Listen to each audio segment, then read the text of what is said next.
Alors, cette conférence a une origine un peu lointaine. Voici 3 ans, en automne 2018, au moment de la Toussaint, nous organisions un voyage didactique à destination de nos étudiants ingénieurs, des constructions, ingénieurs géologues, ingénieurs architectes, un voyage didactique sur plusieurs chantiers du Grand Paris Express. 2 jours de voyage, très dense, assez extraordinaire parce qu'on voit plein de choses et parce que quand on vit 2 jours sans arrêt tous ensemble, il se passe plein de choses humainement.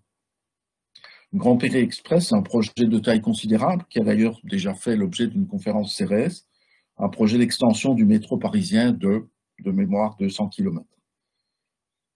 Depuis que j'ai participé à ce voyage didactique, que j'ai co-organisé ce voyage didactique, je me suis inscrit sur le site du Grand Paris Express et je reçois des lettres d'information qui me permettent de voir l'évolution, de suivre certains chantiers, etc.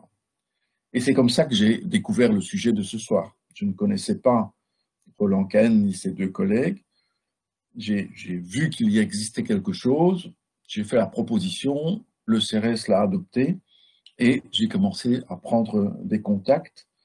Mais vous le savez, cet aspect propagation des sons n'est absolument pas dans mes domaines de recherche. Moi, je suis un géotechnicien et donc c'est très loin, même si nous allons voir un certain nombre de machines de géotechnique qui sont pour le moins bruyantes. Et ce soir, nous accueillons des orateurs qui ne sont pas des ingénieurs des constructions, là où souvent nous accueillons des collègues plus proches par leur formation et par leur métier de ce que nous faisons. Alors, mes premiers contacts ont eu lieu avec Roland Cahen, qui est d'abord un musicien, un diplômé du Conservatoire national supérieur de musique de Paris. Il est compositeur de musique électroacoustique. Vous pouvez trouver ses musiques sur certains sites, notamment Spotify. Il a été élève de Pierre Schaeffer, un maître de ce type de musique. Roland Cahen contribue à l'enseignement de la musique dans plusieurs écoles en France, mais il s'est aussi progressivement intéressé aux arts appliqués, aux usages et au design acoustique. Roland est aussi un homme ouvert, curieux, un homme de dialogue avec des disciplines différentes de la sienne, notamment celle des 2 autres orateurs de ce soir.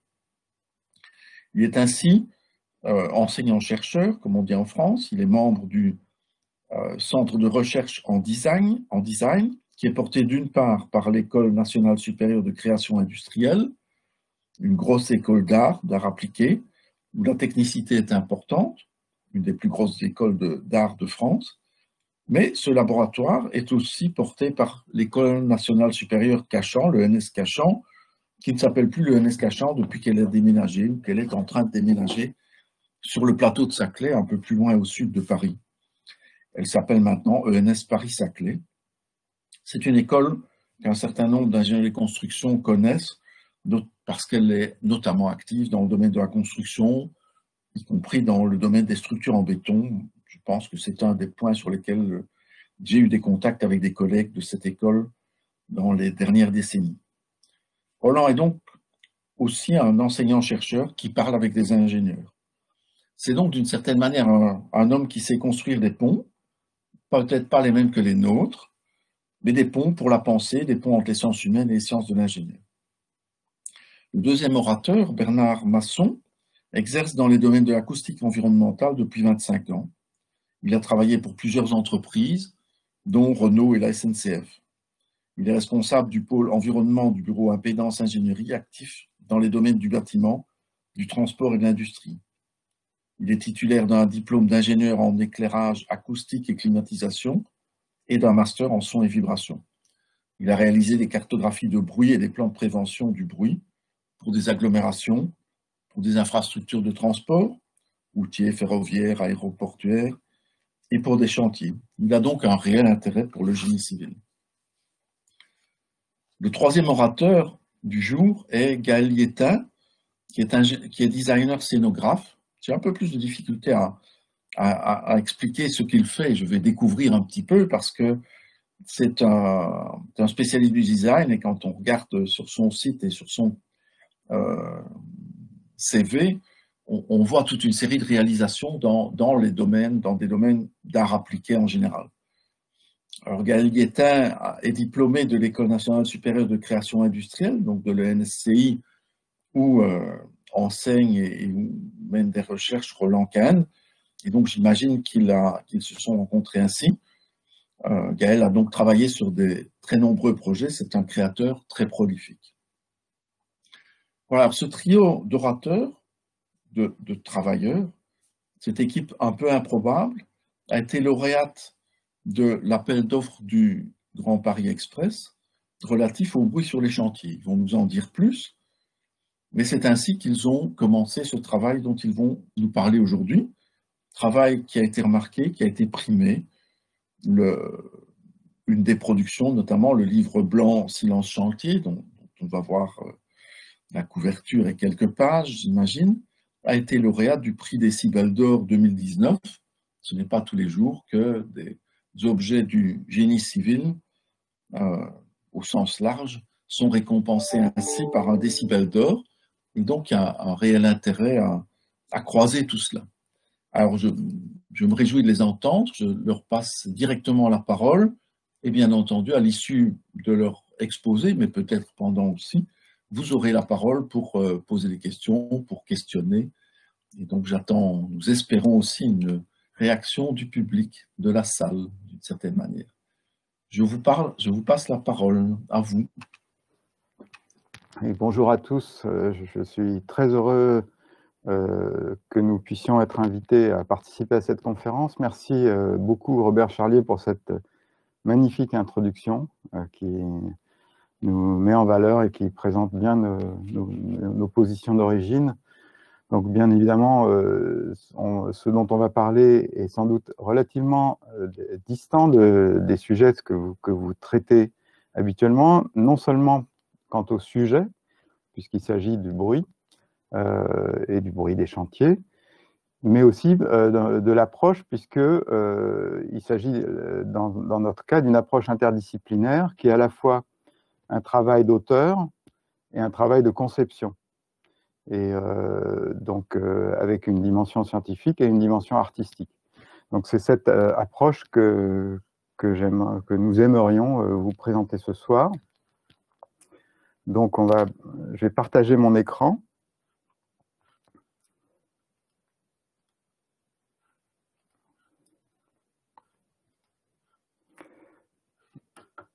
Donc ce travail, suite à la demande du Grand Paris, consiste en fait à réaliser un livre blanc qu'on a appelé Silence chantier, d'une manière qui a été considérée comme un peu provocatrice au début, puis qui finalement est passée auprès du Grand Paris. Donc, je ne vais pas représenter les participants et les intervenants. On a surtout travaillé tous les trois ensemble, et puis il y a eu toute une équipe de jeunes chercheurs, d'étudiants en design, l'équipe également des ingénieurs d'impédance qui a participé largement, et puis tout un magnifique travail graphique sur le livre blanc, puisque le livre blanc est également un livre, voilà, je l'ai, donc vous voyez c'est un pavé, c'est un gros objet, et peut-être Gaël Guettin peut nous expliquer un petit peu pourquoi est-ce que c'est un gros objet comme ça, parce qu'il y avait une intention derrière cet objet. Oui, tout à fait. Bonsoir à tous. La première intention, c'était surtout que l'objet puisse être utilisé et que suite à ce travail colossal qu'on a effectué, que ça finisse pas par un document PDF enfoui dans des fichiers sur des bureaux d'ordinateur ou une plaquette imprimée dans un tiroir, et que ça soit un objet qu'on ait envie de consulter, de promener et surtout de poser sur les tables de chantier. Et que ça soit un outil. On était vraiment très attachés à ce que ce travail-là soit à la fois un travail mis au service d'une problématique, mais aussi qu'on puisse, au travers de cette étude, proposer un outil dans lequel il y aurait tout un tas de solutions à pouvoir utiliser sur les chantiers. Donc, un travail de fond et de forme. Donc, alors voilà, de quoi s'agit-il? Donc, il s'agit donc d'essayer de montrer qu'on peut réduire le bruit des chantiers. Traditionnellement, on a tendance à dire, et à juste titre, qu'un chantier, ça fait du bruit. Parce qu'il faut travailler, et le travail, si on ne travaille pas, évidemment, ça ne fait pas de bruit. Si on travaille, ça fait du bruit. Mais en fait, l'équation est un petit peu plus complexe, et puis elle évolue dans le temps, et c'est ce qu'on essaye de montrer dans ce travail. Donc, notre approche, en fait, c'est essayer de constater aussi la manière dont on change d'époque, on évolue dans le temps. Et puis, c'est de s'adresser à tous les acteurs de la construction, c'est-à-dire aussi bien les maîtres d'ouvrage que les maîtres d'œuvre, que les entreprises de génie civil, que les collectivités locales, les associations et surtout aussi les riverains. C'est-à-dire que tout le monde, en fait, on puisse ensemble faire ce travail en commun et se donner ensemble les outils pour améliorer des situations qui, quelquefois, peuvent être relativement dramatiques.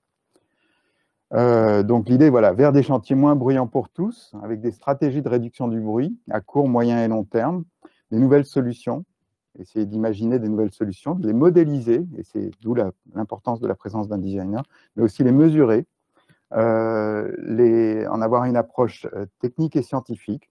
Donc le travail qu'on a mené avec Bertrand Masson et l'équipe d'impédance, et puis aussi travailler sur le partage, en fait, sur la responsabilisation. Et on a créé un groupe, voilà, un groupement qu'on a appelé le groupement Silence Chantier. Cet objet, comme l'a dit Gaël, c'est un toolkit, donc un outil. Et donc, il est construit, en fait, pour offrir un panel, une mise à jour, observer d'en haut, en fait, tout ce qui existe aujourd'hui, des méthodes et des solutions existantes, des approches par le design, un design au service de la problématique comme de l'outil, puisqu'il y a un design de l'objet, comme vous l'avez vu, mais aussi un design des objets, des solutions et des propositions, avec un travail de conception, d'esquisse et de modèle sur des matériels, des dispositifs et des services, et des dimensions prospectives, des pistes à explorer, et puis des choses plus fictionnelles qu'on a rajoutées pour un peu pour s'amuser, puis aussi pour donner de perspectives à moyen et long terme et se projeter dans des possibles. Alors, quelles sont ces clés?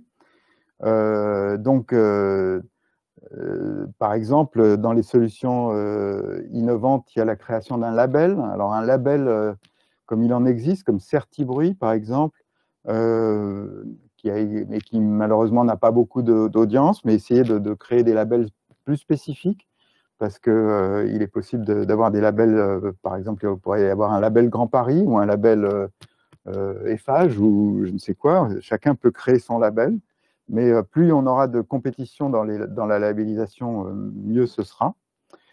Sur la pédagogie et la médiation, un travail sur la participation des riverains et des compagnons, c'est-à-dire que la manière dont on va en fait faire travailler tout le monde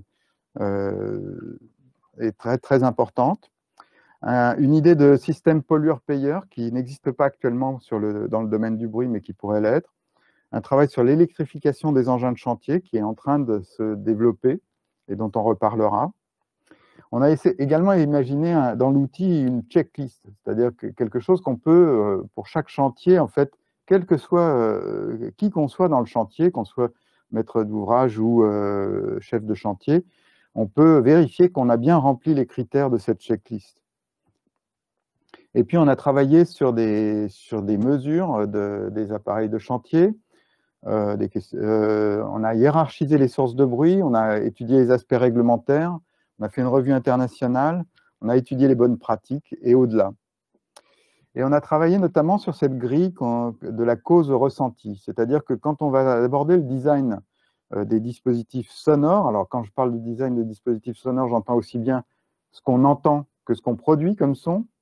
Les dispositifs au sens large, c'est-à-dire qui incluent des objets techniques, matériels, mais aussi des constructions, des stratégies et des organisations humaines. Le travail de design va être de se placer du point de vue de l'expérience, c'est-à-dire d'abord imaginer vous sonaginer l'expérience, voilà, pour ne pas parler que de l'image, mais aussi de l'imagination auditive. Et on va décomposer souvent dans l'ordre de la causalité vers les faits. Souvent, quand on parle de son et de nuisances sonores, on dit il est préférable de réduire à la source. Et je me suis un peu interrogé sur ce qu'on entendait par là et j'ai décomposé sous la forme d'un tableau qu'on voit ici sur la gauche, en ce qu'on entend par la source et la réception. Et j'ai étendu cette notion de causalité aux raisons même de faire du bruit. Et on s'aperçoit, en fait, si on analyse cette chaîne de causalité, que l'efficacité est beaucoup plus élevée quand on traite directement les causes profondes que quand on traite à la réception et qu'on met des bouchons d'oreille. Et on voit que très progressivement, en fait, si en regardant ce tableau, et ben, à mesure qu'on avance dans la chaîne de causalité, on perd de la performance, et plus on remonte, plus non seulement on gagne de la performance, mais en plus on évite les problèmes. Parce que si les personnels de chantier, les compagnons, mettent des bouchons ou des casques anti-bruit, en fait, ils sont soumis à des risques qu'il ne se produirait pas si on avait traité le problème à la source. Voilà, donc on nous propose des solutions avec un plan de chantier que je présenterai tout à l'heure, qui a été réalisé par Gaël, qui nous le détaillera.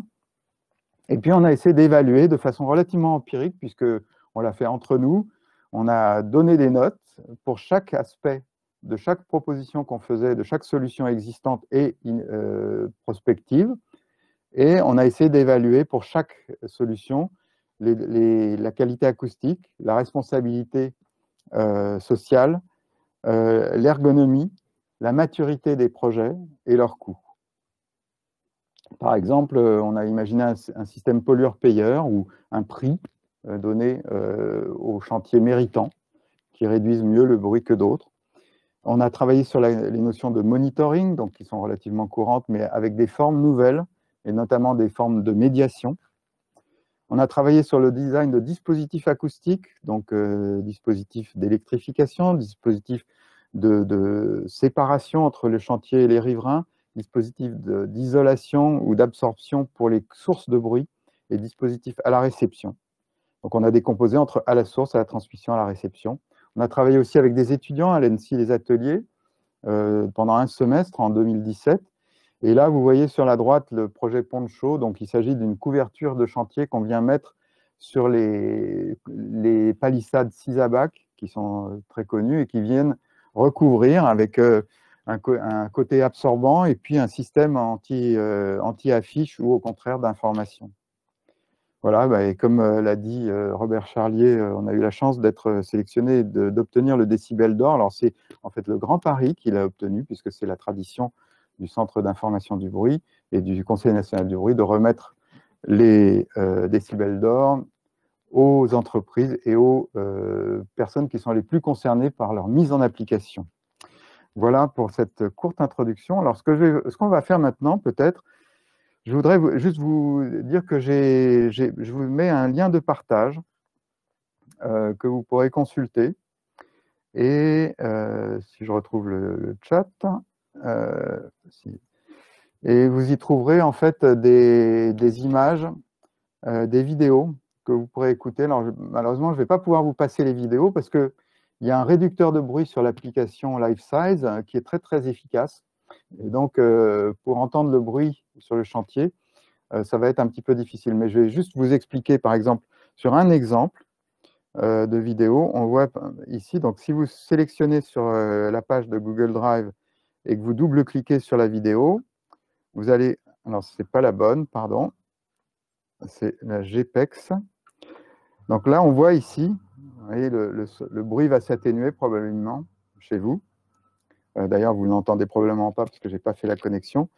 On voit ici, sur cette image, un brise-roche hydraulique, BRH, et on a des machines et outils ici, enfin des engins, et on va s'apercevoir qu'on entend beaucoup plus les engins qui sont autour que le brise-roche hydraulique, qui est réputé être l'engin le plus bruyant sur les chantiers.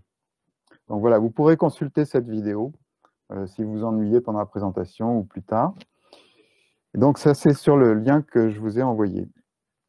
Et puis, on va également, donc je vais vous parcourir le livre blanc, et on va le faire via cette interface donc, qui se trouve en fait directement sur le site du Grand Paris, voilà, avec un titre assez explicite, donc qui a été la publication initiale, mais vous le trouverez également sur le site du Décibel d'Or.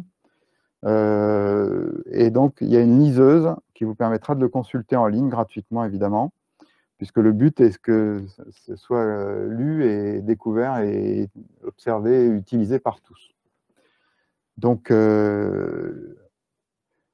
on va peut-être démarrer. Alors, voilà, cette checklist dont je parlais très brièvement, on voit qu'elle est décomposée. Alors, on ne va pas tout parcourir, où je vais tourner des pages quelquefois un petit peu vite, parce que le livre fait plus de 250 pages, et il nous reste quand même pas beaucoup de temps pour vous présenter tout ça. Donc, on va essayer d'être bref et synthétique. Et bien évidemment, toutes les questions et les remarques pourront soit être posées si vous souhaitez nous interrompre, vous êtes le bienvenu. Et sinon, à la fin de la présentation, on peut se garder un moment pour des questions et essayer d'y répondre. Donc, étudier, donc on va étudier le contexte et la situation, anticiper et communiquer, organiser et mettre en œuvre, et enfin agir et recueillir. Alors, on a commencé par réaliser, on a réalisé une carte qu'on a mis en tête, qui était un grand document qui fait à peu près 1,70 m sur, c'est quoi, A0, je crois. Ouais, c'est ça. Et donc, peut-être, Gaël, si tu veux bien en dire quelques mots, et puis ensuite, on peut parcourir brièvement, faire le tour rapide. Oui, en fait, c'est un peu comme un menu. En fait, l'idée, c'était d'avoir un grand document qu'on puisse étaler sur une table et qui nous permette, au travers de pictogrammes, de pouvoir visualiser sur un chantier type, totalement fictif, l'ensemble des propositions qui sont présentées dans le livre blanc. Donc, je crois qu'il y a à peu près 34, si je ne me trompe pas, 34 propositions. Et on peut du coup les visualiser et les retrouver à l'intérieur du livre blanc. Donc ça va de la checklist, comme on l'a dit, aux petits riverains, des solutions d'électrification, des systèmes plus ou moins innovants, des systèmes organisationnels, des systèmes juridiques, en amont ou en aval du chantier. Tout un tas de dispositifs qu'on propose et qui sont mis en image ici, avec la petite référence en bas où on peut le trouver dans le livre blanc pour avoir le détail. Et donc, tous ces liens sont évidemment cliquables et on peut se rendre directement à la page 408 pour… voilà. Alors, on ne va pas parcourir le sommaire, ni la préface, ni l'introduction, mais on a commencé en fait par présenter qu'est-ce que c'est que le bruit, parce qu'on s'est aperçu que souvent, en fait, on ne comprend pas très bien de quoi on parle quand on parle de questions du bruit. Les enjeux, réconcilier les riverains, améliorer les conditions de travail, améliorer la communication, réduire les risques, gagner en compétitivité et avancer dans la transition écologique, ça sont les enjeux pour les acteurs du chantier. Et puis, il y a les enjeux pour les riverains, bien évidemment.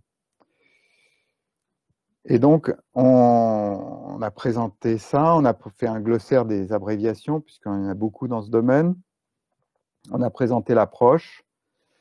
Et ensuite, on rentre plus précisément dans qu'est-ce qu'on entend sur les chantiers. Donc là, on a fait ce que Gaël a voulu appeler un bestiaire des engins de chantier. Alors là, il y a un remarquable travail qui a été réalisé par Caroline Fabès, qui est la graphiste qui a réalisé le livre blanc. Elle a symbolisé à peu près tous les engins. Elle a proposé tout un travail de schématique pour expliquer les concepts, etc. Et donc là, dans ces engins-là, on les a également mesurée. Donc ça, c'est le travail de Bertrand. Peut-être tu peux en dire quelques mots sur ce tableau, si tu veux bien, Bertrand, pour introduire les questions acoustiques. On s'est inspiré de la littérature et de nos propres résultats de mesure pour caractériser les sources de bruit. Alors, c'est difficile de caractériser une source de bruit parce qu'en fonction de son utilisation et dans quelles conditions, on va avoir du mal à donner un simple chiffre, surtout qu'une puissance s'exprime aussi en fonction de la fréquence et d'autres facteurs temporels. Donc là, on a, disons, un peu écrasé des valeurs hein, de puissance acoustique en décibels A et on a donné ça avec une échelle d'oreille de perception plus ou moins désagréable dans ce tableau-là. Et on a également ajouté dans ce tableau une notion qui est très intéressante pour nous aujourd'hui. Vous voyez, c'est M sur A.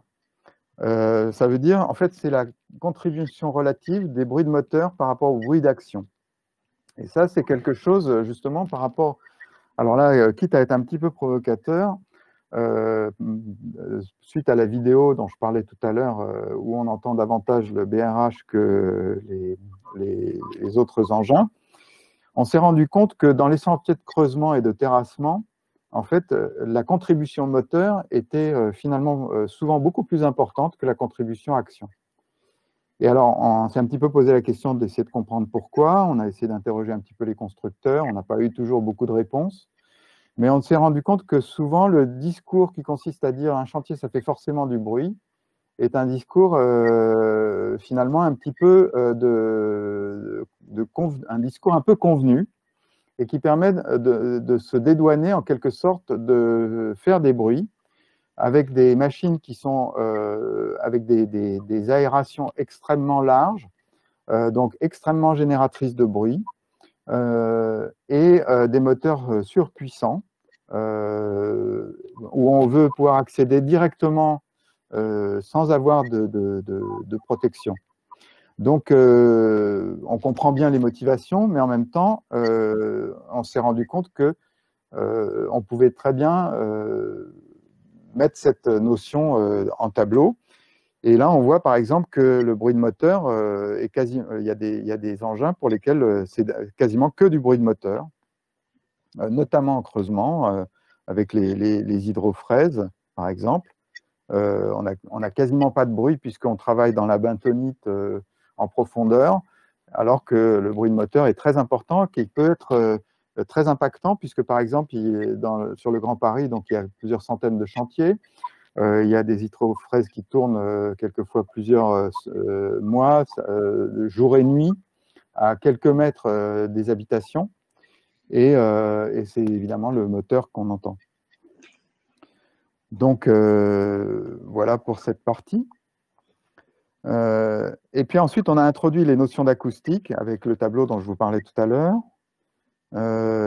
Et puis, essayer de parler aussi de la nuisance, qu'est-ce que c'est que la gêne sonore, en montrant que on a classé trois niveaux de bruit. Les petits bruits qu'on aime bien, qu'on entend, qui nous attirent un peu l'oreille, qui peuvent nous embêter, mais dont on arrive vite à s'habituer.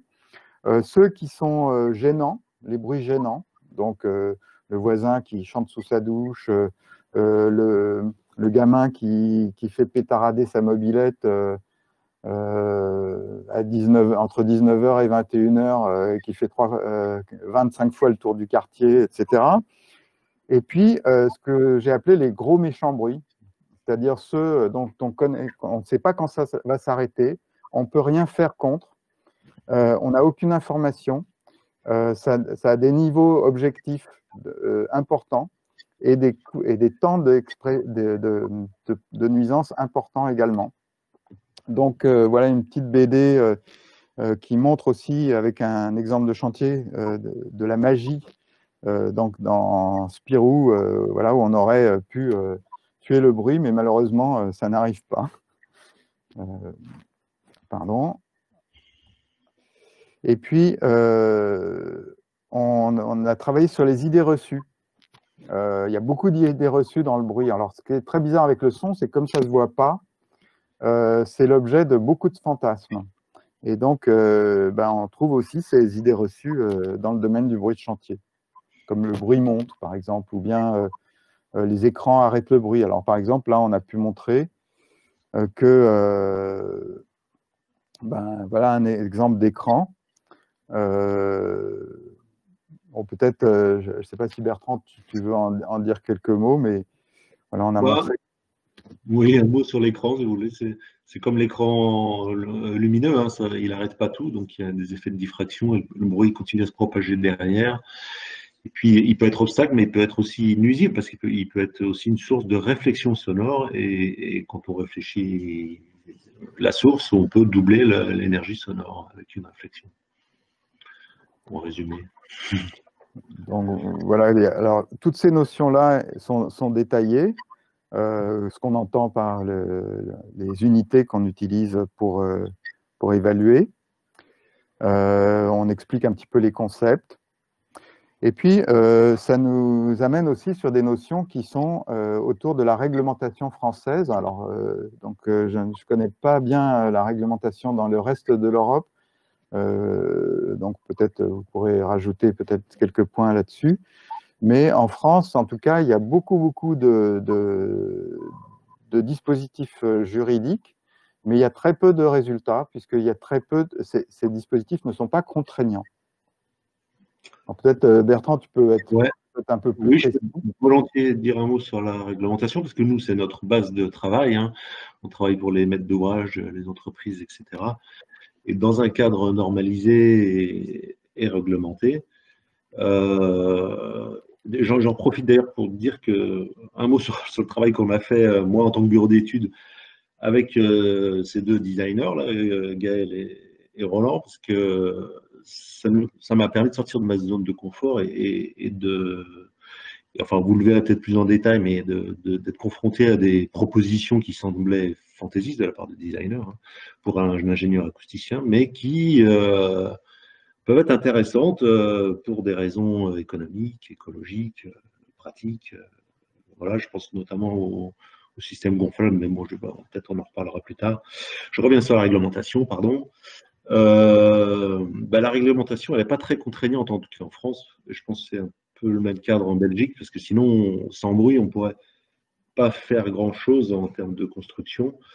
Et du coup, la réglementation consiste à protéger déjà ces travailleurs, ça c'est un cadre réglementaire très spécifique, mais vis-à-vis du bruit de chantier, vis-à-vis de l'extérieur, on se doit de respecter l'utilisation d'équipements ou de machines conformes en termes d'émissions sonores.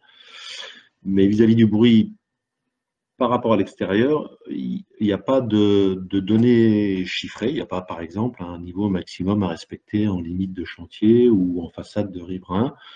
Et donc, l'obligation du maître d'ouvrage, ça va être de ne pas générer de nuisances excessives.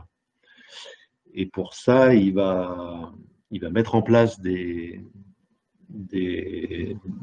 un plan, un dossier bruit, on appelle ça un dossier bruit en France, qui est présenté à la préfecture, qui l'approuve pour la suite, le déroulement du chantier. Et donc ce dossier bruit, lui, va comprendre un état initial de l'environnement sonore, dans lequel on va rechercher quelles sont les zones sensibles, les riverains, est-ce qu'il y a des écoles, des crèches, des choses comme ça, quelle est l'ambiance sonore existante, parce qu'on va on va avoir un impact moindre, par exemple, si on est en pleine zone urbaine déjà bruyante, ou si on est en pleine zone rurale calme, on va créer plus ou moins d'émergence du bruit de chantier par rapport à l'environnement. Donc on va étudier ça, enfin le maître d'ouvrage va étudier ça, on va proposer un plan de planning de chantier, hein, avec il va prévoir quelle machine utiliser, sur quelle durée, à quel moment, quelles seront les circulations des poids lourds et les stationnements, etc. Donc là, on parle plutôt pour la source, mais on va aussi agir sur la propagation, mettre en place des choses, par exemple des bâches, des écrans, etc. Et puis il y a aussi toute la communication qui est faite autour des bruits qui vont être générés, qui doit être anticipée dans ce fameux dossier bruit. Voilà, j'en dis pas plus, peut-être on reviendra sur d'autres points particuliers dans la suite. Donc, on s'est effectivement rendu compte que ailleurs en Europe et dans le reste du monde, il y avait beaucoup de problématiques identiques qu'on retrouvait, on les a développées. On a étudié aussi la manière dont le Grand Paris a traité ces questions. On a interrogé, par exemple, les agents de proximité qui ont été mis en place par la Société du Grand Paris et qui nous ont raconté un petit peu leur expérience auprès des riverains. Et voilà, par exemple, les expressions des riverains. Le bruit fait chuter ma clientèle de 40%. Puis bon, il y en a que ça ne dérange pas. Alors voilà, donc ça existe. Et puis on s'aperçoit aussi que les plaintes et les demandes sont très hiérarchisées entre demandes d'informations générales, spécifiques, des plaintes ou des réclamations ou voilà, des suggestions. Donc on trouve quand même beaucoup de choses. Et voilà, on a travaillé après. Donc je vais essayer d'accélérer parce qu'on a déjà plus beaucoup de temps pour qu'on passe vraiment sur la partie design. On a travaillé aussi sur toutes les méthodes qui existent aujourd'hui. Il en existe de nombreuses. Donc, Bertrand a travaillé pour les collecter avec son équipe. Il parlait tout à l'heure du dossier bruit. Donc, il y a beaucoup de possibilités. Il y a aussi la question de nouvelles réglementations ou de nouvelles évolutions contractuelles possibles. On a par exemple imaginé ce système de points bruit où un chantier donné, on définit un nombre de points au début du chantier, et puis il peut y avoir gain de points ou perte de points en fonction des nuisances produites par le chantier, qui peut amener soit à un prix, soit à des pénalités. Ce qui peut encourager, en fait, ce qu'on cherche, c'est que les entreprises de génie civil deviennent des expertes en réduction de leurs nuisances, en réduction du bruit. Et on va les encourager dans ce sens-là, ça va à la fois les renforcer, ça va leur donner une excellence et une compétence au niveau international pour intervenir en situation urbaine sensible. Et c'est ça qui serait un objectif louable et intéressant pour tous à long terme. Voilà, l'amélioration de ce dossier bruit va dans ce sens-là, avec des indices nouveaux. Je ne vais pas m'étendre là-dessus. Cette notion de prix qu'on a mis en place. Alors, si peut-être juste là-dessus, on a imaginé quelque chose comme le HQE, mais qui serait le HQA, avec des niveaux de qualité acoustique. Et notamment, par exemple, on a imaginé ce niveau 3, chantier 24-24, qui serait une espèce de contrat qu'on passe pour autoriser, pour valoriser le fait qu'on va pouvoir travailler 24-24. Et si on met en place un label qui permet d'obtenir ce niveau-là, eh bien, je pense qu'on a réussi à atténuer beaucoup les bruits. On va voir comment on peut faire ça, avec quelques exemples. On voit qu'il y a des labels qui existent aujourd'hui, mais qui sont assez spécifiques et qui n'existent pas de label vraiment spécifique à tous les bruits de chantier et aux chantiers de creusement notamment. Voilà. Donc, on va peut-être rentrer un petit peu plus dans… Alors, la BIM, on ne va pas rester là-dedans. La question du monitoring, évidemment, est une question majeure, avec notamment le travail qu'on a fait auprès de Bruit Paris, dont Gaël va vous parler tout à l'heure. Ils ont mis au point un système d'antenne acoustique très simple qui peut être mis sur les chantiers, qui permet de repérer en temps réel sur une interface en ligne les sources et pas seulement les niveaux. Donc, on ne peut plus dire que c'est le chien de la voisine qui a fait monter le capteur. Qu'elle est couplée à la vidéo à 360 degrés, en fait. Oui, on peut voir sur le site donc, du Grand Paris, on peut accéder à ce qu'ils appellent la météo des chantiers, et où on peut voir les niveaux de bruit et les sources de bruit en action, et puis il y a des statistiques sur la durée. Alors voilà, par exemple, ce qu'on a appelé le shooter, c'est un dispositif d'indicateur. Donc, je vais peut-être laisser la parole à Gaël pour présenter un petit peu les concepts et les représentations. Le principe du shooter, c'était que le shooter existe déjà sur les terrasses de cafés parisiens. Je ne sais pas si vous avez ça en Belgique, mais c'est la personne qui est censée calmer les ardeurs de ces buveurs de bière le soir au pied des immeubles et de le faire avec diplomatie.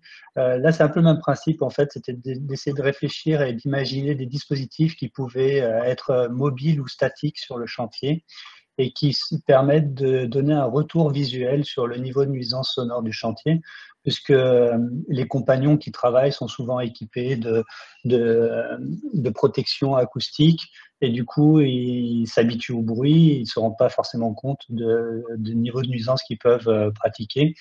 Donc, on a imaginé, en l'occurrence, plusieurs types de shooters. Il y a le shooter physique, qui serait un individu présent sur le chantier, qui pourrait aller se déplacer et solliciter les compagnons qui font trop de bruit, ou un shooter mobile qui vient se positionner, qui affiche en temps réel le niveau de nuisance avec un smiley qui fait plus ou moins la tête selon l'intensité du bruit. Et on l'a également appliqué à grande échelle sur les structures des grues sur le chantier pour en faire un shooter géant, un equalizer, ce qu'on appelait l'acoustique, qui peut afficher comme ça sur la grue le niveau de nuisance sonore. Donc plus le niveau de nuisance sonore augmente, plus la lumière monte. Et le smiley situé en haut de la grue fait plus ou moins la tête. Donc il y a d'autres... Vas-y, pardon. Ouais, on avait également imaginé des choses un peu plus futuristes avec une sentinelle robotisée qui, équipée de capteurs, va être attirée par les nuisances sonores les plus fortes et les émergences les plus fortes sur le chantier et s'en approcher pour émettre un signal d'alerte et indiquer d'où vient le bruit et éventuellement solliciter la personne qui le génère pour en faire moins. Ceci était couplé avec le système des méduses de bruit par if.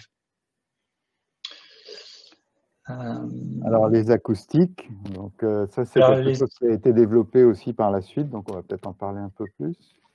Alors la première version des acoustiques était une version portative, c'était d'avoir des bâtons qui font à peu près 2 mètres de long, qui sont chargés sur batterie, dans lesquels il y a un capteur de son et des rubans LED en fait, un système très simple. Et l'idée c'est que ces espèces de lucioles lumineuses puissent être disposées à des endroits stratégiques du chantier, de manière très simple, en les plantant dans des cônes de chantier pour les faire tenir debout, et les disposer à des endroits stratégiques pour qu'on puisse avoir un retour visuel temps réel des niveaux de nuisance sonore à ces endroits-là. Et c'était particulièrement intéressant pour les chantiers de nuit d'avoir ce réseau de lucioles qui permettent d'avoir un retour visuel sur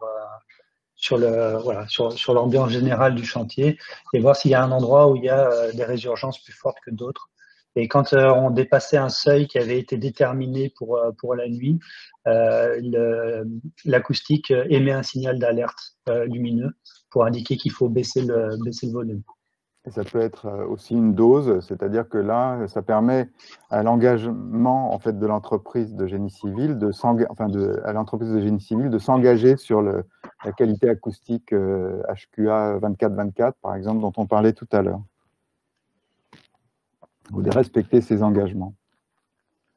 Voilà, la question de la formation et de la médiation est absolument fondamentale et l'idée c'est de former les riverains avec les compagnons, pour que les compagnons se protègent, pour que les riverains se protègent et pour qu'ensemble ils se connaissent et ils puissent échanger. Parce que dans la gêne, il y a une grande partie de la gêne qui est psychologique. Et donc la médiation du bruit est une chose absolument fondamentale. L'idée d'un kit riverain, donc c'est d'apporter aux riverains en fait à la fois des connaissances, mais aussi des outils pour se protéger. Après, il y a tout un travail qui a été fait sur les bonnes pratiques. Peut-être, si Bertrand, tu veux en dire quelques mots, mais bon, on en a déjà un petit peu parlé. Il y a beaucoup de possibilités, en fait, avec des solutions existantes. Et donc, on a des... Le principe essentiel, c'est d'agir le plus près à la source, d'organiser son chantier de manière cohérente, hein, favoriser le bon sens, bien sûr, dans l'organisation et les durées et périodes d'intervention. Et donc, par exemple, dans les dispositifs à la source, on connaît maintenant beaucoup mieux, depuis qu'on a commencé le projet, les alarmes de recul bruité, qui se distinguent des alarmes de recul tonique par le fait qu'elles émettent un pich, pich, pich, ou au lieu d'un pi, pi, pi, pi. Et donc, elles sont beaucoup plus pertinentes en termes de localisation, parce qu'on peut en entendre plusieurs séparément et distinguer leurs sources, alors que si c'est tonique, on les mélange. Donc, c'est beaucoup moins dangereux. Et puis, c'est beaucoup moins invasif également, parce que derrière une vitre, en fait, le bruit se mélange avec le bruit de fond, beaucoup mieux. Et pourtant, elles conservent leur caractère de sécurité. Voilà, donc à la transmission, donc, ce dont on parlait tout à l'heure, notamment Bertrand, sur les palissades et les écrans, avec quelques exemples comme ce qui a été fait à Copenhague, donc dans le projet de métro Selskabet, où ils ont utilisé les palissades de chantier comme espace de création pour créer où il y a même les touristes japonais qui venaient se faire photographier devant. Ou bien des méthodes, donc là, beaucoup plus proches de vos métiers, sur la manière dont on peut trouver des méthodes de construction plus adaptées pour réduire les nuisances sonores. Donc, voilà, par exemple, alors je ne sais pas comment on dit en français, parce qu'on a traduit ça du néerlandais, le creusement en mur-plafond, est-ce que ça se dit? Peut-être on aura la solution enfin, parce qu'on ne l'avait pas jusque... Mais voilà, bon, je pense que ça doit avoir d'autres noms. Donc, des méthodes pour que le creusement se fasse sans qu'il y ait d'émissions vers l'extérieur. Les chantiers sous cloche, donc voilà des exemples de cloches qu'on a trouvées ou de structures qui permettent, donc ça c'est des chantiers qui coûtent cher, mais qui quelquefois sont beaucoup plus avantageux en termes de nuisances sonores et de protection du chantier. À la réception, donc alors plusieurs propositions. Et puis sur l'international, donc je vais aller assez vite, avec des systèmes de compensation financière, par exemple, qu'on a vu à Londres dans le Crossrail Act, c'est-à-dire on distribue un fascicule aux riverains en leur proposant soit des doubles vitrages, soit une compensation financière, qui peut être relativement conséquente, hein, on voit plus de 4 pièces, quand on dépasse les seuils de 75 décibels, on peut aller jusqu'à 2 500 € de compensation. Les rénovations de façade, évidemment, et puis des solutions innovantes. Donc, c'est surtout là-dessus qu'on a travaillé sur la partie design, avec l'électrification. Alors, il faut voir aujourd'hui que le matériel de chantier peut être de plus en plus souvent électrifié, comme ça se faisait déjà dans les tunnels, mais en extérieur, avec de plus en plus de production de machines. Par exemple, là, on a chez Mekala qu'ils ont créé une E12 il y a quelques années qui était entièrement électrique. Aujourd'hui, c'est chez Volvo qui a beaucoup d'avancées dans ce domaine-là, à la fois avec des éléments des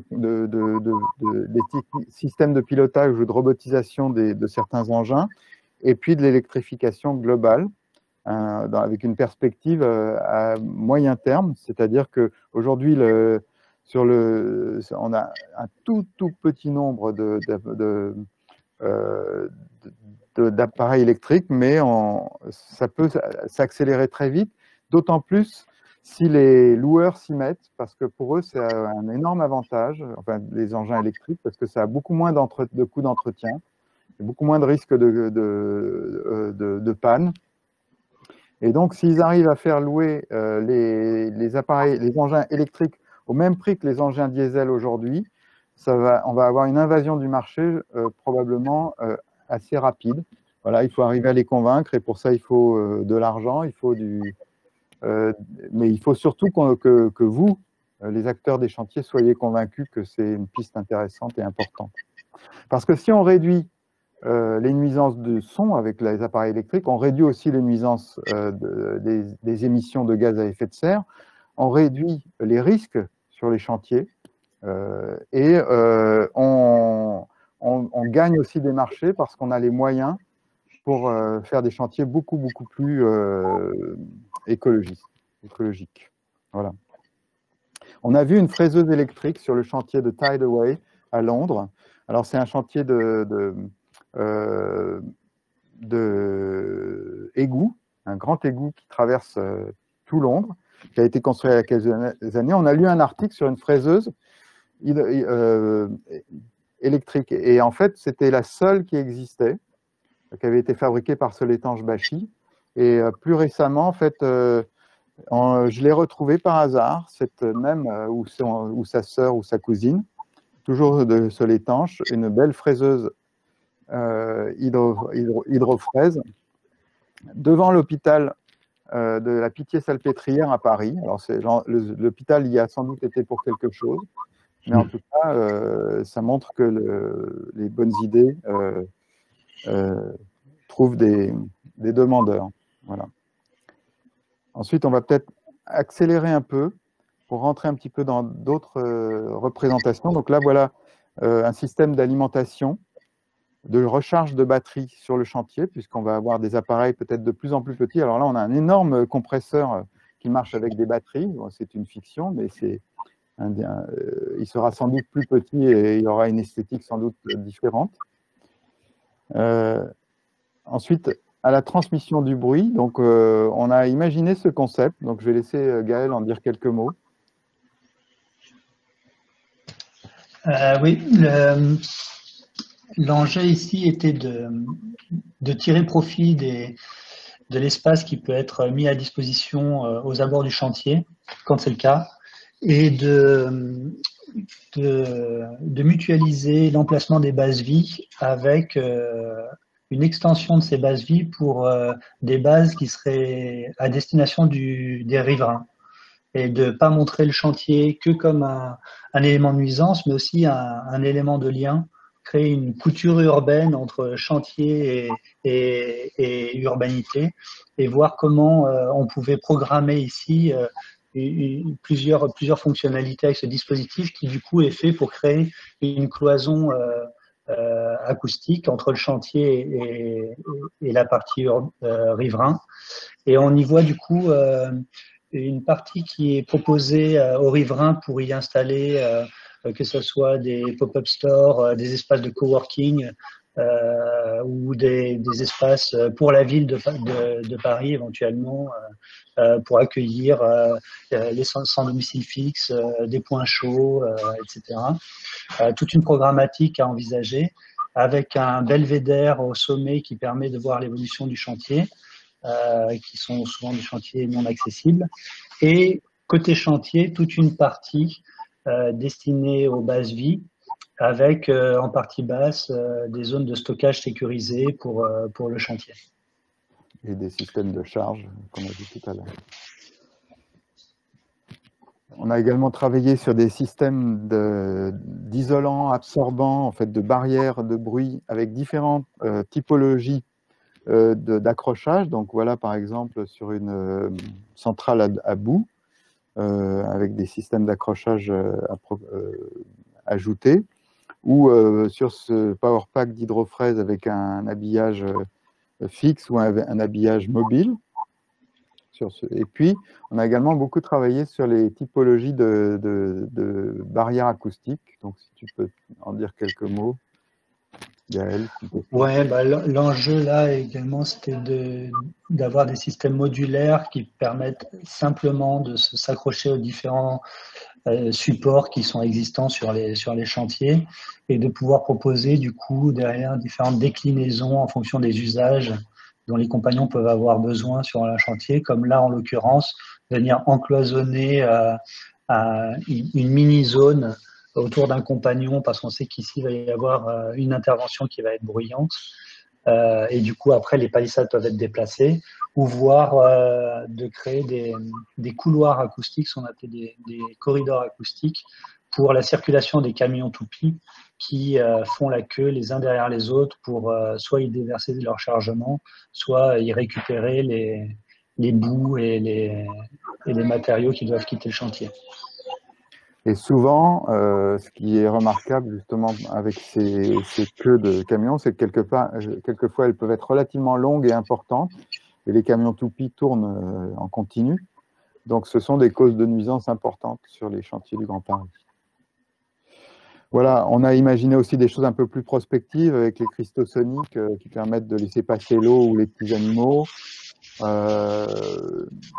Voilà, on va peut-être pas s'attarder là-dessus. Ou l'utilisation de la terre de déblai pour créer avec des racks, assembler des big bags pour créer des murs acoustiques. Ou des boucliers avec des formes, des boucliers mobiles qu'on peut déplacer d'un endroit à un autre sur le chantier. Roland, je peux faire un commentaire d'acousticien sur toutes ces solutions. S'il te plaît, merci. Pour faire obstacle, enfin éviter le bruit à la source, on va essayer en fait d'y faire obstacle avec des panneaux ou un capotage. Et l'idée, le principe, c'est d'avoir une solution la plus hermétique possible, la plus fermée possible, et surtout la plus lourde possible pour empêcher la transmission à travers le matériau qu'on va mettre en place. Donc, c'est notamment valable pour les basses fréquences. Les basses fréquences, elles sont d'autant moins atténuées que ces panneaux, ils seront moins lourds ou moins bien conçus pour l'isolation par rapport au bruit. C'était un point à garder en tête quand on conçoit ce type de système, hein, et qui me fait. Alors, je ne sais pas si on va reparler du pouf à nouveau, mais. Si, on y arrive. On y arrive. Voilà, parce que comme c'est gonflable, a priori, ce sera plutôt léger, mais au moins, ça pourra avoir son intérêt vis-à-vis de sources qui émettent des fréquences plus hautes, quoi, par exemple. Voilà, on y est là. Donc l'idée, c'est effectivement que ça peut être dégonflable, mais qu'il puisse y avoir un petit peu de charge à l'intérieur. Ouais. Oui, il y a une base lestée avec un système gonflable, un compresseur électrique, évidemment. Et puis voilà. Et alors, on arrive sur donc des solutions à la réception, donc avec une proposition de volets acoustiques ou de vitres sur vitrage provisoire, ou bien une proposition d'inventer des stratégies pour se protéger chez soi, ou de proposer, et de travailler aussi à l'intérieur de l'habitat avec des méthodes, mais aussi des objets, par exemple ce paravent. Oui, pardon. Qui vient se placer sur la vitre et qui vient lui rajouter une couche de protection, ou bien un dispositif plus récréatif qui va modifier les sons du chantier pour en faire de la musique. Donc là, on s'est un peu lâché, on s'est un peu amusé. Voilà. Ouais, bon, là, on utilise la réalité augmentée pour modifier le retour des sons de chantier. Et puis le magnifique travail des étudiants de l'ENSI, alors on va le parcourir très brièvement avec donc des systèmes de rouleaux avec des matériaux absorbants qu'on va pouvoir mettre dans les creusements pour fermer les accès. Un travail de médiation auprès des enfants qui vont transmettre ensuite à leurs parents les connaissances sur les états du chantier et son évolution, puisqu'on va renouveler les panneaux. Et il s'agit de jeux, et les enfants vont connaître le bruit des machines, et les parents seront davantage informés de ce qui est en train de se passer sur le chantier qui est auprès de chez eux, ou des systèmes de palissades qu'on peut déplacer, ou cette image que je vous avais déjà montrée, ou un travail sur la terre dont on a également déjà parlé, et puis un travail sur les systèmes d'identification des sources avec les alarmes de recul, ou bien un système de médiation par une application qui permet de pouvoir faire des mesures participatives avec les riverains et de pouvoir valider en fait ces mesures par des mesures in situ avec des appareils de mesure installés par le maître d'œuvre ou le maître d'ouvrage, de façon à pouvoir corréler en fait la demande des riverains avec celle des personnes qui travaillent sur le chantier. Voilà. On en a terminé, on a interviewé plusieurs personnes qui ont beaucoup apporté. Jean-Noël Onfield de PIC Media, donc, qui nous a parlé de l'électrification. L'ACNUSA, qui ont mis au point des systèmes d'amende incroyables sur les aéroports pour les problèmes de bruit et qui ont fait vraiment progresser la question. Et puis, la Philharmonie de Paris, qui a fait un travail assez intéressant, donc plutôt de nature artistique et culturelle autour des bruits du chantier, ou le laboratoire d'acoustique de l'Université du Maine, qui est très avancé dans le domaine des métamatériaux acoustiques. Et voilà pour, en quelques mots, cette présentation ou ce parcours du livre blanc que évidemment, on vous conseille de feuilleter ou de lire quand vous en aurez l'envie ou l'utilité.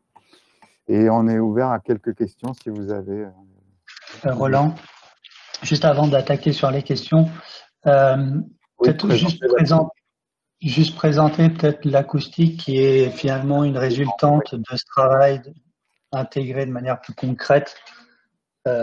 En fait, suite à ce travail, on a poursuivi l'expérimentation avec la Société du Grand Paris et on a développé ces grands mâts acoustiques qui sont en ce moment en expérimentation, test, pendant une période de 6 mois sur le chantier de Bagneux.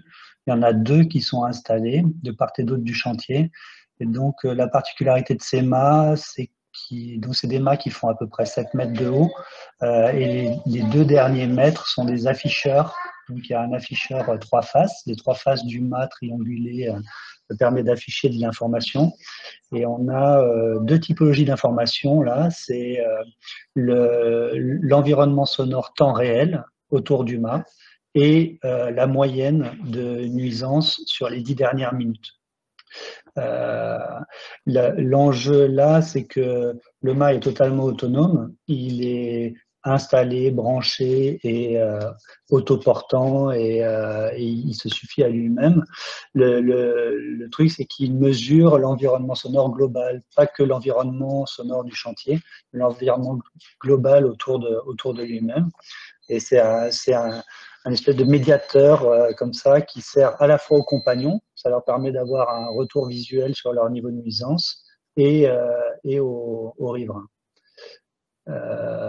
Alors, il y a un enjeu un peu stratégique, c'est que à ces 2 informations doit s'ajouter la plus importante qui est la dose. C'est de déterminer une dose à ne pas dépasser et que quand cette dose qui est l'équivalent d'un sablier sur 24 heures, c'est-à-dire qu'au fur et à mesure que le temps s'écoule, le niveau de dose augmente et le but c'est de ne jamais atteindre le sommet du mât. Si on atteint le sommet du mât, c'est qu'on a dépassé la dose autorisée. À ce moment-là, le mât se met à émettre une alerte visuelle et normalement, on perd des points bruit. Ce dispositif aujourd'hui est mis en utilisation avec la SGP, mais en off. Je ne souhaite pas qu'on l'affiche pour des questions de risque, de tendre le bâton pour se faire battre. Donc pour l'instant, on expérimente ça en off, mais j'espère bien que tout le monde sera convaincu de l'intérêt du truc pour qu'on puisse le mettre vraiment en fonctionnement. C'est tout l'intérêt du projet, quoi. Voilà pour cette dernière partie.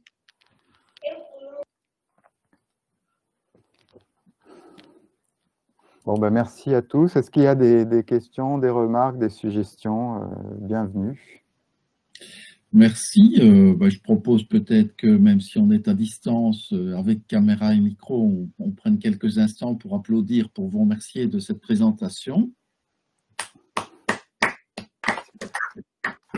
Voilà.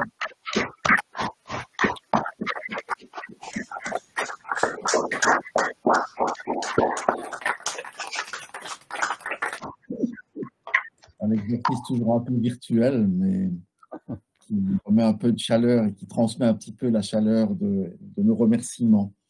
Voilà, merci pour cet exposé où on voit que le travail a été très prolifique, les résultats sont prolifiques.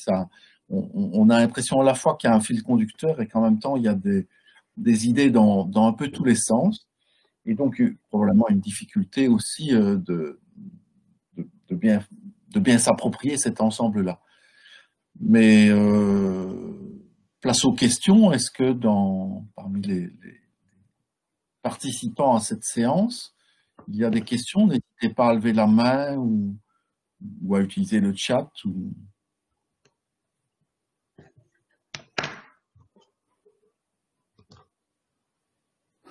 Alors, je présume, est-ce que Vincent Deville aurait demandé la parole? Est-ce que je me trompe? Non, ce n'est pas juste. Non, j'ai cru. Bien, moi-même, peut-être, j'ai une première question. Quand sur un chantier, comment est-ce qu'il faut aborder un chantier pour identifier d'où viennent les bruits? Alors, bien entendu, je vois bien qu'avec le livre blanc, on peut faire un pré-travail qui permet de lister un peu et de se dire, j'ai sur mon chantier telle et telle machine, donc les bruits pourraient venir de tel et tel endroit, ou les bruits gênants. Mais y a-t-il un enjeu à instrumenter, à faire appel à un spécialiste qui vient mesurer, ou est-ce qu'on peut est-ce que c'est une démarche nécessaire? Est-ce qu'on a besoin de plus d'acousticiens sur les chantiers, ou est-ce que c'est pas la voie à prendre? Alors, j'aurais du mal à répondre. Peut-être Bertrand a une vision un petit peu plus expérimentée. J'ai aussi du mal à répondre parce que la réglementation est assez souple sur le sujet. Après, les grands maîtres d'ouvrage, notamment publics, eux, font des études et assez poussées. Moi, je parle pour le Grand Paris Express, hein, ils ont fait des états initiaux sur toutes les zones de chantier, de puits, de gare, etc. Études d'impact, et puis mise en place de protection. À vrai dire, ça dépend de la bonne volonté du maître d'ouvrage à la base. Hein. J'ai l'impression, Roland, tu peux confirmer ça. Oui, mais si le maître d'ouvrage est de bonne volonté, alors c'est intéressant justement d'arriver à mettre en place un certain nombre de dispositifs qui vont de la mesure à la médiation. Et c'est pour ça qu'on a ce panel. En fait, pourquoi c'est aussi prolifique? Bon, d'abord parce que peut-être on a peut-être cette tendance-là, mais aussi parce que le design est aussi une approche holistique. Et puis que pour soigner un malade, en général, un remède ne suffit pas. Il en faut souvent plusieurs voilà, et c'est notamment le cas puisqu'il n'y a pas une solution qui va suffire en fait pour résoudre le problème, parce que le chantier est une activité compliquée, il y a beaucoup de situations paradoxales qui viennent s'entremêler, de changements en cours de route, d'acteurs concernés, etc. Donc la solution ne peut pas être univoque. Et c'est aussi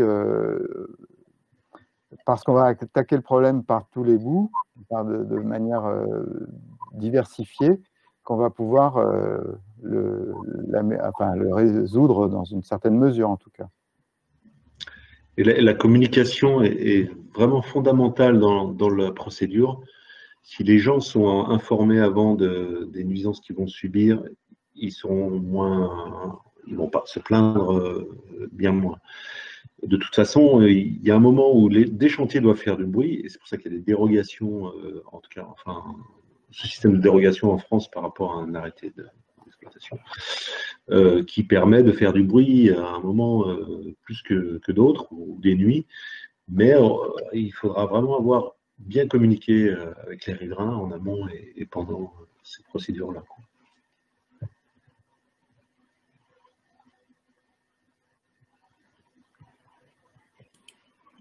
Mon micro, ce sera plus facile. Je regarde s'il y a des questions qui se posent, hein, mais je n'en vois pas pour le moment. N'hésitez pas, chers collègues, à lever la main. Mais donc, est-ce que ça veut dire que c'est les maîtres d'œuvre qui devraient au moment où ils font les appels d'offres, ajouter des critères qui vont permettre de sélectionner les prestataires sur base d'un engagement à gérer le bruit. Est-ce que c'est à ce niveau-là qu'il faut travailler? Est-ce qu'il faut convaincre les maîtres d'œuvre de modifier leurs appels d'offres, ce qui n'est pas facile parce que souvent, les pouvoirs publics ont tendance à prendre le moins disant, à plutôt prendre l'entreprise qui va avoir le tarif le plus bas. Alors, ça, de toute façon, c'est complexe. Ce à quoi je crois, alors c'est peut-être une foi aveugle, c'est que ça ne peut pas être que le maître d'œuvre. D'une part, je pense que le maître d'ouvrage doit aussi avoir son rôle à jouer, les collectivités locales également. Et quant à la question du coût, il n'y a pas de raison que de faire moins de bruit coûte plus cher que d'en faire plus. Objectivement, je veux dire globalement. Il n'y a que des contingences, ou surtout des contingences. Donc, il faut qu'on avance, en fait, dans la bonne direction. C'est-à-dire qu'on fasse en sorte qu'on ait les moyens. Non pas qu'on dépense ces moyens, mais qu'on les obtienne. Et qu'on arrive à progresser dans la direction de moins de bruit. Et aujourd'hui, c'est possible. C'est-à-dire que je pense qu'on doit pouvoir arriver à réduire considérablement les nuisances. On n'aura jamais un chantier silencieux, comme on l'a un peu provoqué dans le titre, mais on peut avoir des chantiers beaucoup, beaucoup moins bruyants. C'est possible et ça n'a pas forcément un coût. Ça a un coût d'investissement personnel, de collaboration, de médiation, de partage, d'évolution avec les constructeurs et les méthodes de travail. Donc, par exemple, quand on parlait de la BIM, on en a peu parlé, mais tout ce qu'on peut anticiper aujourd'hui au niveau de la BIM, de la Building Information Modeling, on a toutes les informations sur les aspects visuels de la construction, voire les éléments du chantier lui-même, la temporisation, mais on n'a rien sur le son dans le chantier. On a l'acoustique in fine, mais on n'a pas le bruit pendant le chantier. Mais ce sont des choses qui vont évoluer parce que ça a aussi des intérêts en termes de coût. Si on arrive à anticiper les éléments de chantier et pour chaque élément de chantier, on arrive à avoir une idée un petit peu plus précise de la manière dont on va ne pas faire du bruit, on va gagner de l'argent aussi.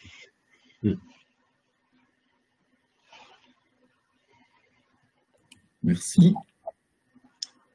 Toujours pas de questions. Nous avons un groupe particulièrement muet aujourd'hui. Nous avons été très clairs. Ou induit beaucoup de doutes.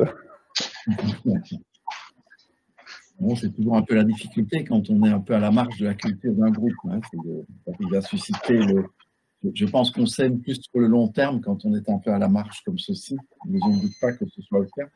Est-ce que vous avez observé des évolutions de la relation entre les compagnons, donc les travailleurs et les riverains? Est-ce qu'on peut dire qu'il y a des zones de chantier qui sont plus pacifiées, avec plus de dialogue que d'autres zones? Est-ce que ça s'observe concrètement?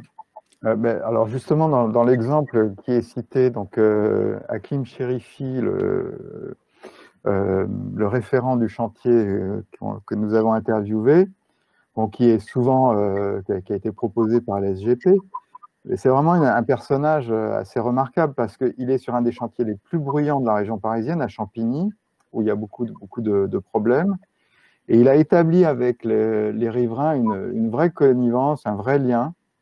Alors, ce qu'il nous racontait, par exemple, c'est que selon les chantiers, la réaction n'est pas la même parce qu'il gère plusieurs chantiers, donc des chantiers dans des quartiers pavillonnaires où les gens sont très gentils mais ils portent plainte, ou des chantiers dans les quartiers résidentiels où les gens sont gueulards mais finalement se laissent un peu faire. De par ce lien qu'il a créé, en fait, il a réussi à réduire, à résoudre un certain nombre de questions. Alors, une autre chose, c'est qu'en France, on est assez mauvais sur les dimensions associatives et collectives. Mais si on regarde en Europe du Nord, en fait, les associations de collectivités, les associations locales sont beaucoup plus puissantes et les effets sont également beaucoup plus efficaces.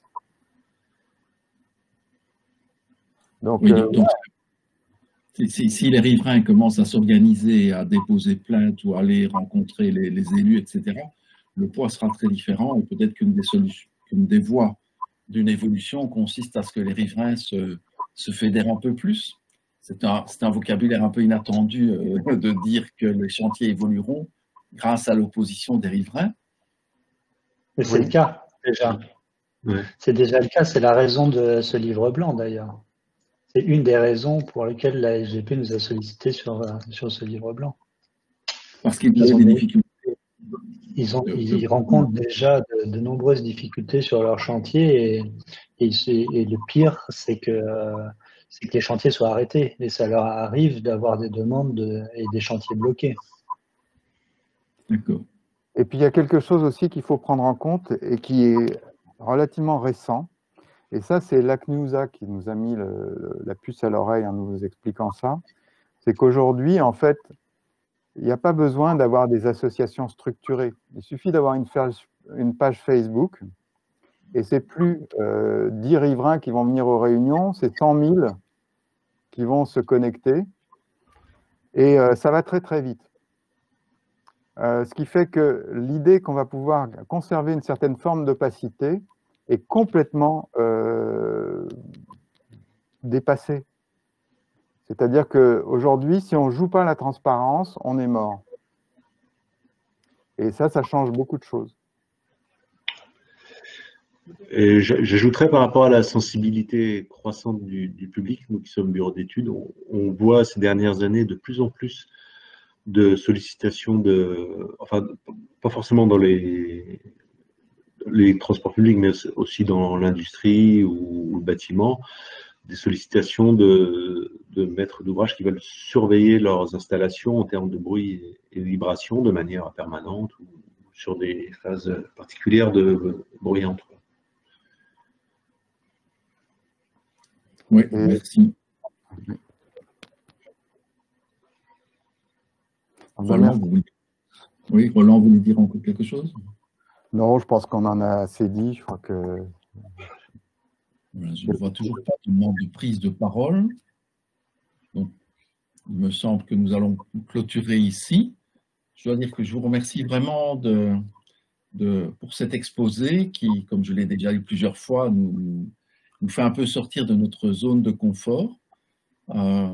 J'ai bien aimé au début un moment où vous avez dit qu'il fallait chercher des mots, qu'il ne fallait pas garder des mots, qu'il fallait remplacer image par son, etc. et recréer peut-être un vocabulaire.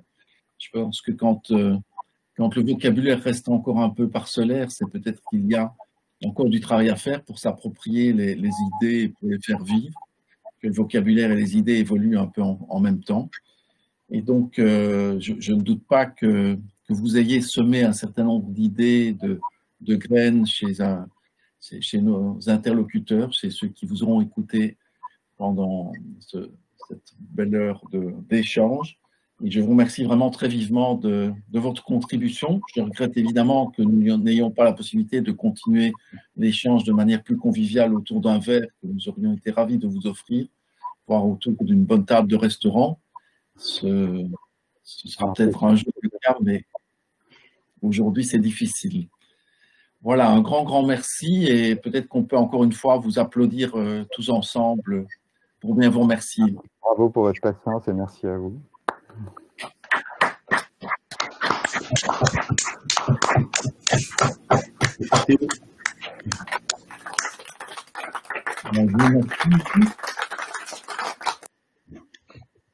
Et je vous invite à garder en mémoire la prochaine séance qui a lieu dans un peu plus d'un mois, dans les mêmes conditions probablement. Merci et bonne soirée à tous. Bonne soirée, merci. Bonne soirée, merci. Merci, bonne soirée. Bonne soirée.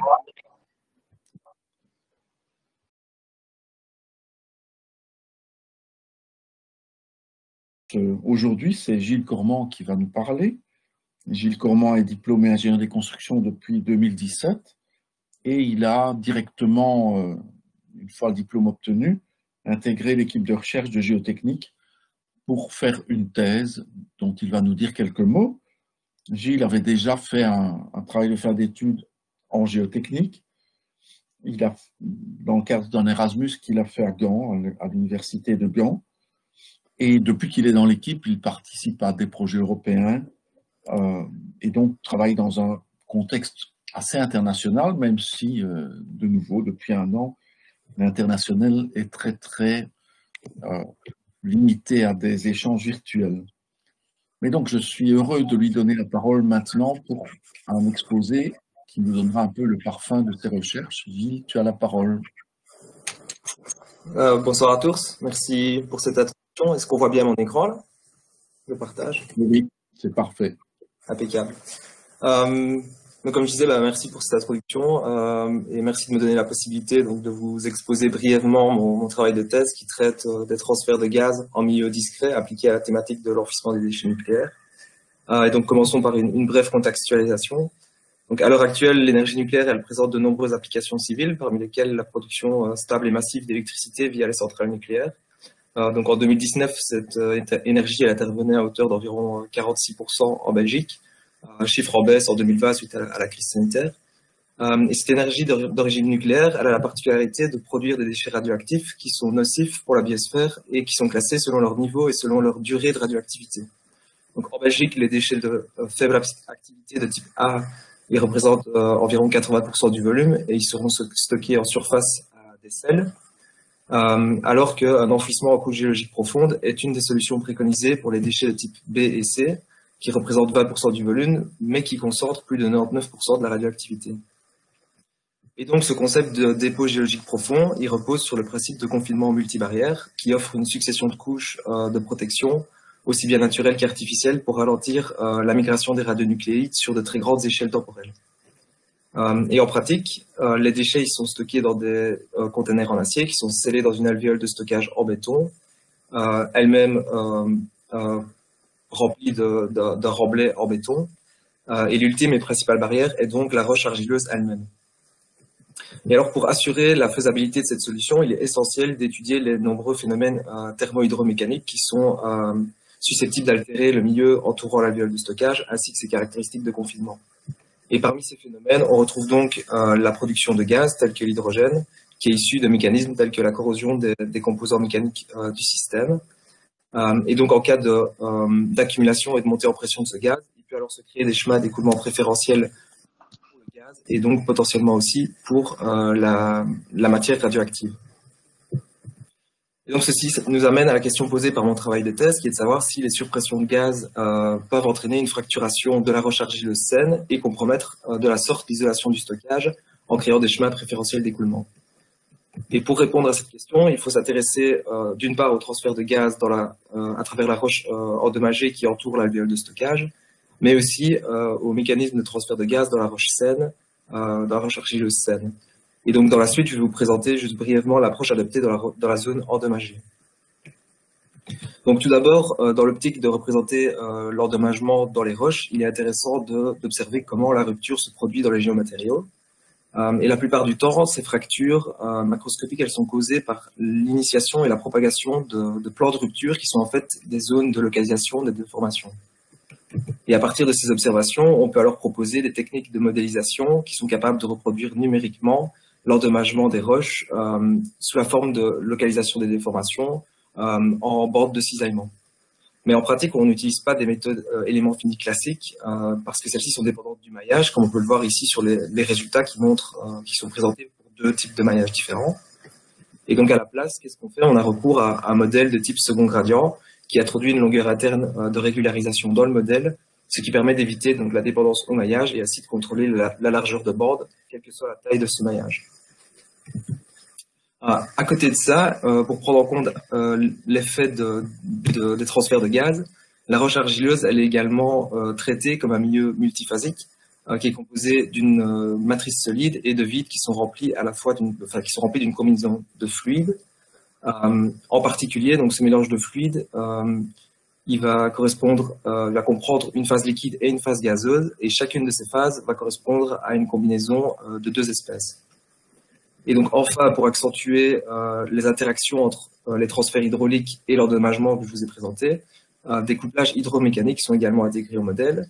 Donc d'une part, on va considérer une évolution de la perméabilité hydraulique avec la déformation, ce qui va permettre de générer un accroissement de la perméabilité à l'intérieur de la bande de cisaillement.